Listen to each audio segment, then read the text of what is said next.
Jeff, get us started. All right.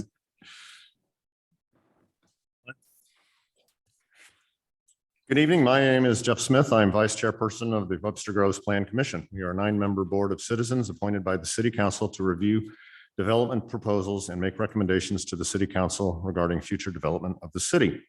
In addition to the members of the Plan Commission participating in person or via teleconference, we have a few other representatives of the city I would like to introduce. Councilmember Bliss, City Attorney Peter Bruntrager. Thank you, Peter. Planning Development Director Mara Perry, Planner Danny Gendusa, and Denise is On Zoom. on Zoom. Our recording secretary. I would like to welcome you all to tonight's monthly meeting of the commission and take this opportunity to explain how we operate. As indicated in our agenda, we will begin with the regular session of the meeting when we will hear new applications for rezoning or subdivisions. We will hear a staff report and the applicant will explain the proposal. We will then ask for comments from the public. At that time, anyone with an interest in the proposal may indicate to city staff they have a question or would like to express their opinion by clicking on the raise hand feature in Zoom. To make sure that we accurately record your name, we ask that you identify your full name and address at the beginning of your comment. When you make your comments, we ask that you be as concise as possible and not repeat a point made by a previous speaker. We also ask that you limit your comments to 3 minutes. One person who is a spokesperson for an organization may have 6 minutes to comment. After all citizens have spoken, the applicant will be asked to respond to any questions that have been raised during the hearing. When we have finished reviewing one proposal, we will move on to the next application. Comments concerning items not on the agenda should be made during the public comments section of the agenda near the beginning of the meeting. When we have completed the regular portion of the agenda, we will go into executive session. At that time, the commission will discuss the proposal and may decide to vote on the application or to postpone the decision. You are welcome to remain and listen to the discussion, but there will be no additional opportunity for public comment at that time. Our recommendations are sent to the City Council. In most cases, this council will conduct a similar hearing and must enact an ordinance before the proposal is finally approved. If the Plan Commission takes a vote tonight, the City Council will likely take up this issue at its first meeting next month. If you want information regarding our vote or to the progress of an application, you may contact staff at City Hall. I would ask that the secretary read the first item for tonight's regular meeting. Thanks, Tony. 21 PC 09 City Code Text Amendments, Tree Preservation and Landscape Ordinance. Proposed amendments include creating a new chapter 57, Tree Preservation and Landscape Requirements through the relocation and amendment of regulations in Chapter 10, Public Ways and Places, Section 10.300 through 10.385. So staff is going to continue this presentation from last month's meeting. We were going to talk through a little bit what we are working on, and we're going to request that this get held open to next month. We didn't give you at this time any red lines. We're still just trying to introduce you to all the different changes we're going to be looking at. It's going to be a considerable amount of red lines due to the fact that we're going to be splitting this essentially into 2 separate chapters of the code. So if you look on the slide, the first thing that we're going to be doing is taking out the sections that are related to trees, landscaping within the public right-of-way. And that section will remain under the Public Works Code sections under Chapter 10, Public Ways and Places. Then what we are planning to do is address everything that needs to stay more in the private sector for development of private property and development of new properties, both in commercial and residential. That kind of overlaps. There's some sections that are both going to remain in Chapter 10 and then another grouping that's going to have to go into the new chapter. We're labeling the new chapter, Chapter 57. That Chapter 57 is going to have to go before both you, the Plan Commission, with a recommendation to council. The Chapter 10 doesn't have to have a public hearing, so it will go straight to council. So they'll kind of eventually get into a parallel path so they can be approved simultaneously. So what we're going to focus on tonight is just some of the key elements that we're going to be looking at and addressing, because I want you to be aware of the information we're going to be bringing to you about all these different code changes. A lot of it is going to be cleanup. And so that's where the hard part's going to come, is that we're cleaning up some of the language to try to address things that either don't have terminology that matches the rest of the zoning code, that might have a definition that's in conflict with another section of the city code. There's a lot of little tweaks that we're doing, in addition to the fact that we are going to be moving things around. So in some cases, there are sections where something is in completely the wrong place. So when someone goes to look for it, they're confused, and we have to try to explain to them why the regulations of how to do a tree preservation plan are up in the definition of the code and not actually in the code. So those kinds of things are things that we're going to be working on. So what we wanted to do tonight is just kind of walk you through a couple of the key little sort of in each of the various sections and kind of explain what we're going to try to do with these. So I'm going to start with 57.035. Now we've created some new numbers, which is why we have that 57 here. We've created this new number of where we think we're going to be putting some of these sections, and kind of a general grouping of what these titles are going to be. So I'm going to start with where we're going to have to do something early on in the code. There is a licensing section, but right now the licensing section does not match licensing in the city code exactly. So there's a license requirement here, but it's not found in the other licensing chapter of the code. And so it doesn't match the same type of requirements, and we want to make sure those are in there. In addition, we do not have a registration for a tree specialist, which is interesting. Tree specialists are the ones that have been approved to do tree preservation plans. They do a review with our city arborist to understand how to put a tree preservation plan together, what are the basic requirements, and have proven that they know how to do it. A lot of times we'll get just a tree company who doesn't have an arborist on staff, who tries to turn in what they think is a tree preservation plan. And they don't necessarily have the skill set to produce what we are looking for. So we have a short list of people that we tell everyone that they are the tree specialists that are able to do these plans.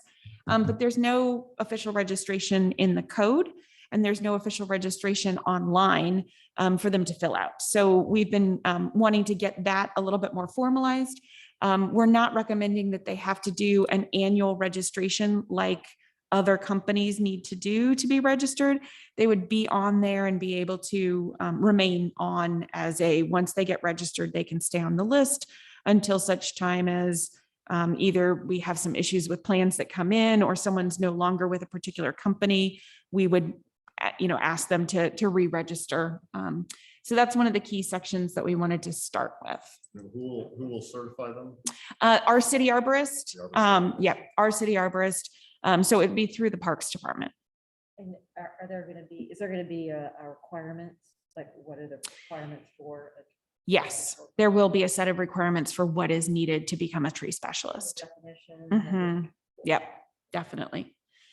So going to definitions, there are some interesting things with our definitions.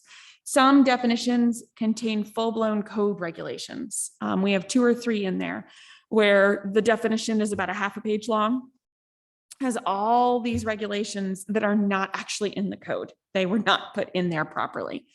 In addition, we have words in the code that don't have definitions, which makes it really difficult when we are working with someone and we're trying to describe or explain what we're asking for, and there isn't a definition for it. There's also some updates of how the code has been operating in practice versus what the definitions actually say.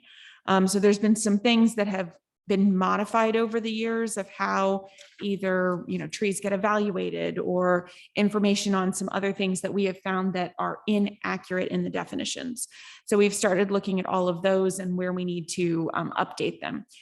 Some of them even are as simple as not having the right titles for the various department heads who are referenced in here as being able to override certain regulations. There's just a lot of little things in here that are a little at odds with how it's been operating. So we want to make sure that that's correct. So for example, I went ahead and put up here clear cut. So clear cut has been used as, there's a definition of clear cut that basically says you're basically taking all your trees down. But then there's also been a definition of clear cut where if you take down any tree over a certain size, starts to fall into the definition of clear cut if you haven't lived there for more than a year. And those need to be separated. They can't really be one and the same. This is one of the ones that's a definition over here. This is a definition of a tree preservation plan. And then it has items 1, 2, 3, 4, 5, 6, 7, 8. It has all the different items of what are you supposed to have on the plan, who's supposed to do the plan. All of that's in the definition, and it should not be there. It should not be in the definition section. It needs to be in the code. We also don't really have a very specific set of application requirements. It doesn't say, please fill this out, provide us with this many copies. Any of the application requirements, they're just on the application, but they're not actually in the code.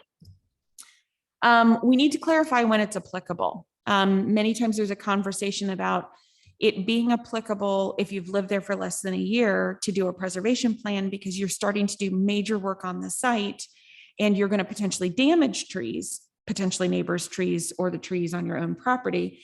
And that applicability is not listed in the code about things that most people are like, well, if you're tearing down a house or you're building a new house.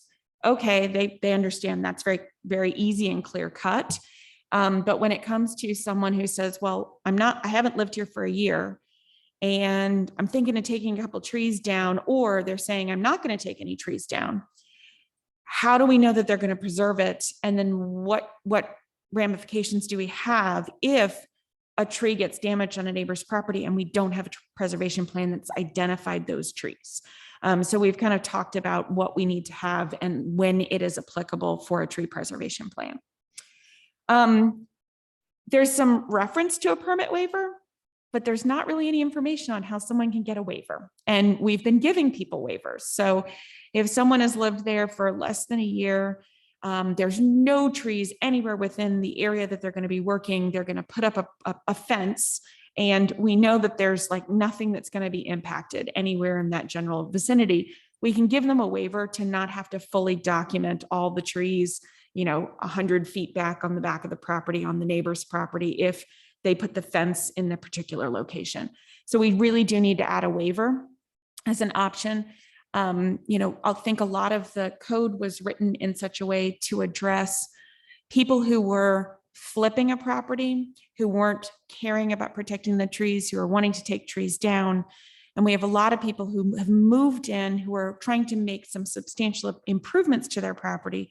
They have no intention of taking trees down, but yet they haven't lived there a year yet. And, we're kind of wrestling with how far do we make them go, especially if there really is no chance of anyone disturbing or damaging anything in the general area.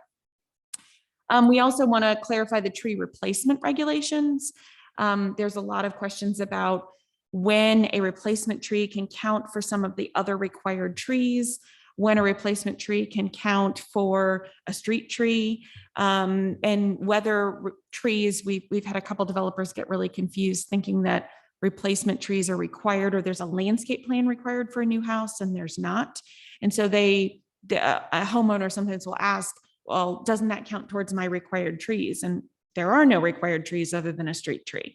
So there's a lot of confusion in that, and we want to make sure those are a little bit better clarified. Landscape plan. We rarely have to deal with a landscape plan. And the reason for this is landscape plans are primarily when you have a commercial property that's not a single family home, that is larger than 1 acre in size, like a multifamily development. So you really don't have it happen very often. And there's a lot of clarification needed because one of the things in here says a substantial change in land use. And so we've had people say, well, it's gone from a retail building to a restaurant. That's a substantial change in land use. We should make them come in and re-landscape everything around.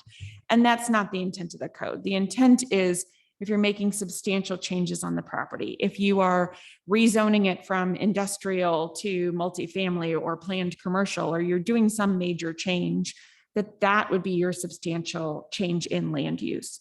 So we want to kind of clarify that it should be required for key important elements, especially for larger brand new structures. But other than that, we need to make sure and clarify when a landscape plan is required. Landscape plans require a lot of extra money to be put down to guarantee that the landscaping will remain in place. It's a pretty substantial amount. And so it does come into play where we'll have schools or we'll have not-for-profits that are doing certain things and on their property. And when you tell them that they have to put 125% of the cost down and then still pay 100% of the cost to plant the plants, and that's going to stay on the property for 2 years, that's a lot to have to handle. And then we want to make sure it also covers only the required landscaping. Sometimes they want to do a lot of landscaping. It's not 125% escrow on everything they've put on the property. It's only what's required in the code to be put on the property. So some of those clarifications are really important. Also, what's on the content of the plan. Sometimes they provide us with something that says, oh, well, we're going to put a deciduous tree here. They're not telling us what type, because we do have certain types that we do not want, whether they're, a bad type, whether they're not a native species, whether there are certain elements about them that we do not want. So trying to clarify what needs to be in the plan is important. Sorry. Presumably you could still put non-desired plants, trees on your property as long as you had the plan and planted the desired trees? So for required landscape plans, which is only for commercial properties and other things like that, anything that's in the required section needs to meet the regulations. If you want to plant additional plantings above and beyond, yes, you could plant whatever you want, with the exception of invasive species, species that have been, sort of banned as not being able to be planted. Landscape design standards, they're kind of all over the place, where we found that they're not very clear when someone's trying to find out what they need in a parking lot versus what they need as a buffer around the building. Minimum landscaping for parking islands, other things like that have been kind of problematic. So we want to reorganize it for clarity. We also want to update the requirements that overlap for things that are preserved landscaping or existing trees. Because again, there's this confusion that if you're preserving certain trees, you can actually count them towards your required landscaping. If you have existing trees that can count as your street tree, we count that. We don't want someone to take something down or be forced to plant another street tree when there's already a perfectly good one that can count. So we need to clarify all that.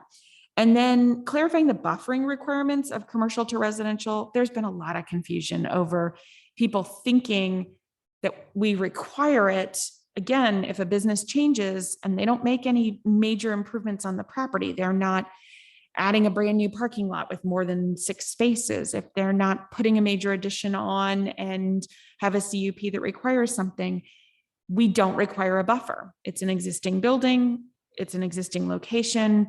And until they come into that play, the question about the buffer, what plants can go in the buffer, how much needs to be in the buffer, whether part of using a fence in concert with part of the buffer can reduce the buffering landscape requirements. So there's a lot of things there that we need to really delve into to make sure that we're clear on that. We do need to clarify the appeals process. We have a lot of people who ask well, what if I don't agree with the city arborist on the plan that she's making me put in this many trees and we need to have this amount, and that's the clarification of how we've reviewed it.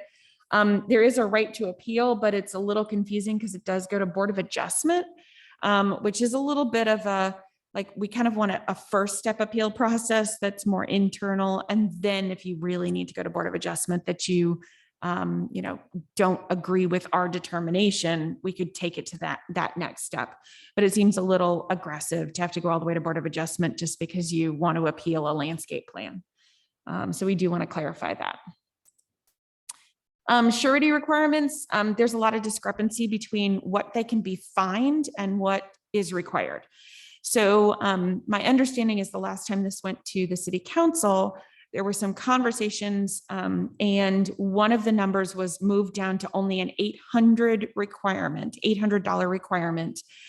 for a single family residential. That was what you got capped at, how much you would place on the site and hold on the site for 2 years after your construction is done. But in the fine section, there was a larger amount, and the two of them were not changed. So there's a discrepancy between, we only hold $800, but it says we can fine someone up to like $1,200, and we don't have that amount because that wasn't really clarified in that. So we do want to make sure we remove any discrepancies with fines. And then we also want to clarify the timing for holding of a surety. So right now it's all tied to when they obtain an occupancy permit. Well, a lot of times a new house is built, the construction is completely done, but they might not sell it for 3 months or 4 months or 6 months. We don't want to add that additional time frame. So we want to be able to add that when construction is completed versus when their occupancy permit is obtained.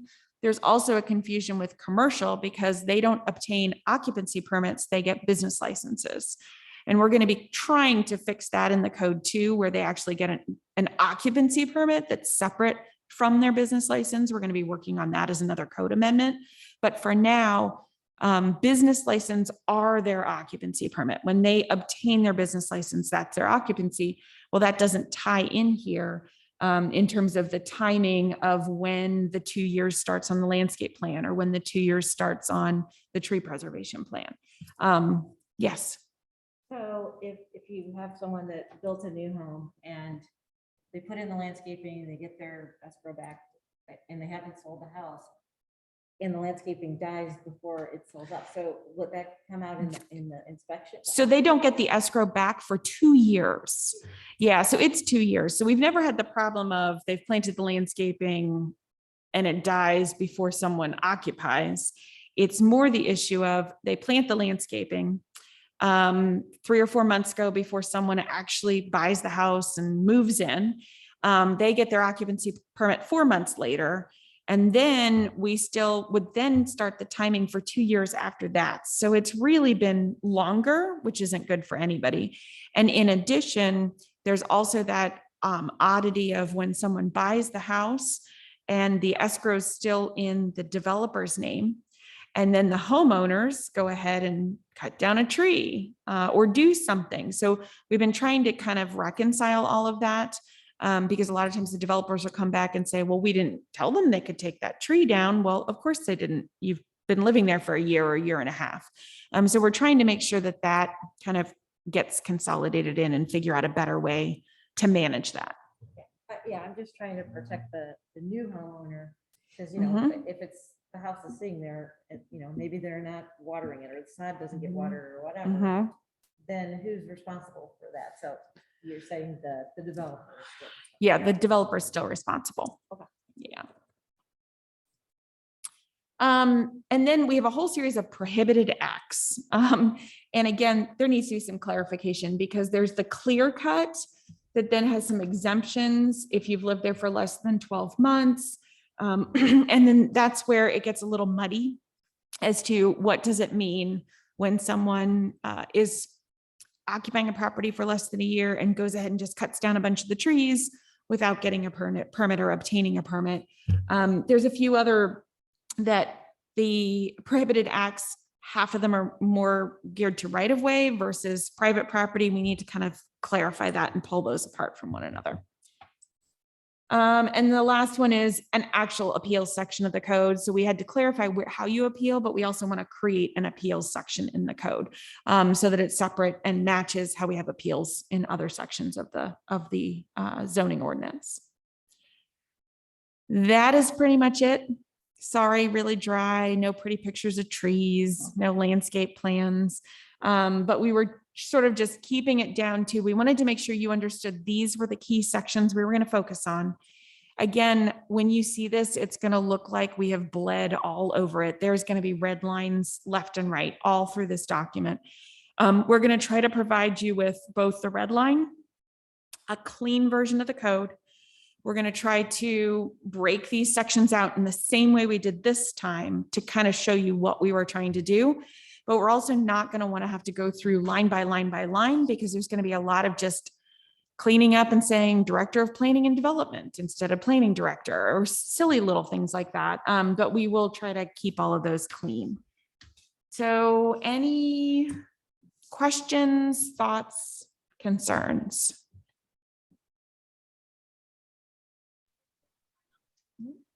Mara, I had a question. Can you hear me? Yeah. What's the Green Space Advisory Commission's kind of role here? It says that they're, they have the ability to consult. So are we just going to kind of go through this, or do they have recommendations or alterations that you guys are working with them with, or how's that work? So they have already reviewed it, and then passed that on to the staff who are the staff liaisons to Green Space. I will tell you, we got their feedback like 3 years ago or 4 years ago. We've been a little too busy to bring this to you guys. So we are going to probably revisit one last time with them. And then we're actually going to take out of the code that they have this overriding power to review this. Because really Green Space has an advisory role, but not in the same way that we need to have for development. So we are going to probably amend that a little bit. This started with just the Parks Department when it originally had its first entrance into the code. So it was very, very obviously tree focused and organized. We really need to, again, kind of pull it apart and make it more zoning and development related for our section. Yeah, it seemed like they had a lot of authority. The other question is sort of not landscape designs, but more about when it comes to parking and trees. And I'd imagine that some of this maybe goes into a stormwater plan, but more conversation when it comes to parking development about bioswales and rain gardens and all that stuff. Not a lot of that language is in any of this. Is that just because it's separate, or how does that play? So there's two different things, and I think I heard everything that you were asking about. We do plan to add additional language, which I didn't say here. We do want to add additional language in like the landscape standards and design standards to encourage pervious pavement that might change the amount of landscaping that's needed, to encourage them, if they do pervious pavement, they could have one less tree or do something else like that. We were also talking about green roofs and how that could come into play to reduce some of the other numbers. But you are correct. Some of this will come in with the stormwater plan versus this plan.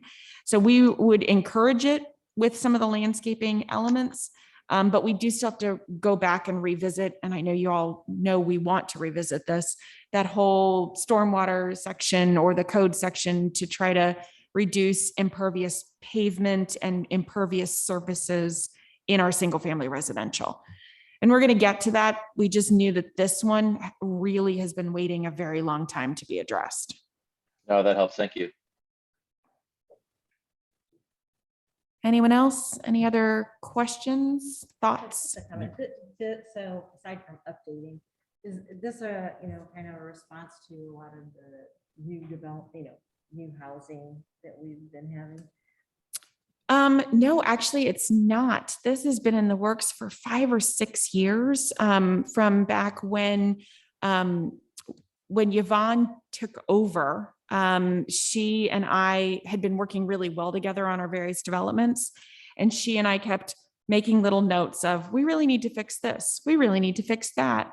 So actually it's funny. It was actually when we were slower. And then it's just coming into the forefront of, we've got to get it addressed, because some of the things that we're doing in practice aren't exactly in the code the way they probably should be written. But so no, it actually isn't tied to the current level of development. Next steps. Next steps, we plan to bring to you Redline next month in January. I know that the timing, we want to bring this back to, so 5 years ago or however long ago we were working on this, I had feedback from the Public Works Director and from the Parks Director and from the City Arborist. I do want to give it back to them again so we can all remember and revisit what the heck we did. Because we had some really good red lines and notes, and we've been integrating all of their comments into one. So there's a chance that that red line will still need to go one more meeting to February. I don't want to rush it, but I think there's going to be a lot of information in it, but we're going to try to get the red line back to the department heads this month, and hopefully be ready for January. If not, you'll get a red line, but still need to have additional feedback. So you said earlier that the chapter 10 revisions aren't going to come to us, they're going to go straight. Are we going to have a chance to see those? We're going to show them to you, but you don't really technically have, it's not a public hearing. But yes, we are going to show them to you, that they will also be, sort of side by side so you can see that we've addressed everything. Mara, are the department heads of the various departments that you just listed, are they the same people that were there 5 years ago, or have they switched out? So the public works director is new, but he was the assistant director at the time. So both of them reviewed it. The parks department director is the same and the arborist is the same. So yeah, we really have everybody essentially. So this will just be a refresh. It will be a refresh. It's not a, oh my goodness, a whole new set of eyes. I wouldn't have brought it to you yet if we had a whole new set of eyes. Okay. Yeah. Okay. Anybody else online? I'm going to check really Commissioner quick. Moon? Denise is watching. Nope. No one else. No one cares about our code amendments. They're all carried out. That's a change. Okay, yeah. I think we need to back up a couple. Do you want to items before we continue this move ahead. first? So we need to ask you to continue a motion to Do that. continue the hearing. Before executive session? Yes, because we've got to keep the hearing open before we go to Yeah. executive session. So we'll do that first. Sure. Motion to keep the text amendment open till next meeting. Second. It's been moved and seconded. All those in favor signify by saying aye. Aye. Opposed? All Aye. right. Also just noticed, did we approve the minutes? That's No, up- we haven't approved the minutes. Oh. Back up to. Okay, yeah. thank you. Okay, so we'll back up now to item 2. I'll make a motion to approve the meeting minutes from November 8th, 2021. Second. Well, I have a question about the minutes. It's kind of a minor deal. Mhm. Steve Hunkins is reported in the minutes to have said that the applicant was there, and I'm sure he said the applicant was not there. Oh, okay. So I think that needs to be corrected. That's kind of a minor deal, but sort of doesn't make sense. Okay, I will try to look for that. Towards the end of Towards the end of the executive session or towards the end of the hearing? I think it was the executive session. Okay. Under 7 votes. Yeah, Hunkins sorry, wasn't- I'm not looking at the didn't minutes attend right the now. meeting.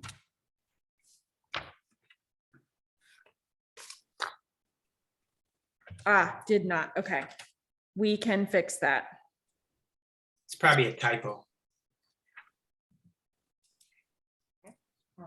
Okay, thanks, Charlie. Sure. Any other comments? I wasn't at the meeting, so I'll be abstaining. Okay, I'm sorry, what was that? He said he wasn't. at he'll be the meeting, abstaining so because he he'll wasn't abstain. present. Oh, okay, he's abstained. Thank you. Thank you. Was there a Christopher. motion to approve the minutes? Yes, With from the- Tony. Yeah. With as the change. amended. As amended. Yep. I'll second that motion. Okay, it's been moved and seconded. All those in favor signify by saying aye. Aye. Opposed? And 1 abstention. All right, next item, public comment. We don't have any public, We have no attending. public to comment. okay. All right, we did item 4, no plats or site plans. All right, items, sorry, Adjournment. I'd like to adjourn the regular session and go into executive session. all right, Seconded motion. all right, moved and seconded. All those in favor? Aye. Aye. Opposed? All right. So I know Councilmember Bliss wanted to say something, and then I can give you a brief, just a couple of things that we have upcoming next month. Okay, you have the floor. I just wanted to acknowledge all of your hard work and scrutiny when Douglas Hill was before the Plan Commission. We really appreciated all of your input and questions. And then I also just wanted to emphasize the value of process and how important it was for us to have all the information and hear from you and the TIF Commission. And so we as council had the benefit of having all the information, and that helped us make an informed decision. So thank you very much for working on that with us. All right, thank you. Thanks. Councilmember Bliss. Mara? So just a quick, you at your January meeting, in addition to having the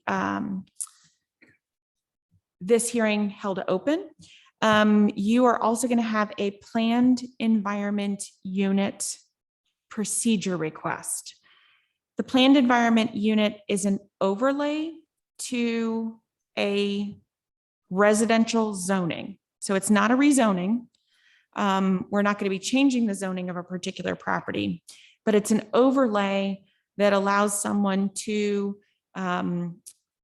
cluster housing closer together in order to protect or save larger buffer landscape areas or trees, or in some cases, it lists floodplain areas and other things like that. It can be done for anything that is 5 units or greater. For those that want to drive by and see the only one we have in Webster Groves, if you drive down south on Elm, south of the rec center, there is our only PEU is on the right-hand side or the western side of Elm. It's a series of condos that are kind of uptight and clustered together off of Elm. So that is what will be coming before you. We'll try to really explain and describe what your role is as the Plan Commission, and we'll make sure to try to help address, since essentially the one that was approved on Elm was approved in 1986. There was one other that we did find that was approved and never built. And then it was because it has a certain time frame where it has to be constructed, or else it just basically goes away. There is really only the one on the books. So if there are questions when that packet goes out or anything that you need from us, please let us know, because it will be a little bit different than something that you've addressed or dealt with before. Okay.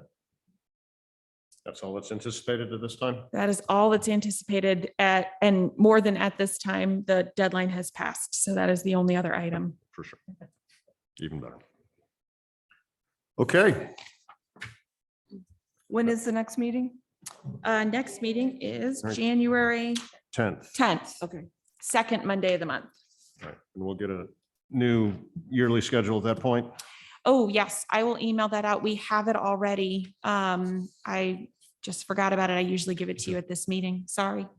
All right. What's the discussion of additional August? and September? We keep That's just a holdover. we keep accidentally leaving that in other business as we update the agenda. Like, what? Okay. No, we keep leaving that and forgetting about that. That's really far planning. Yeah, we're not planning that far ahead. Okay. We have a motion to Motion adjourn. to adjourn? Second. Moved and seconded. All those in favor? Aye. Aye. Aye. Opposed? All right. Hope to see everybody at the holiday party On Friday. And Jennifer Conrad said, thank you to the Plan Commission. You are the only commission that had the highest number of responses, whether they could come or not. And she appreciated that incredibly. All right. Thanks. All right, thanks, and have a great Good night, holiday. everybody. If we don't see you there. Thanks, Mara.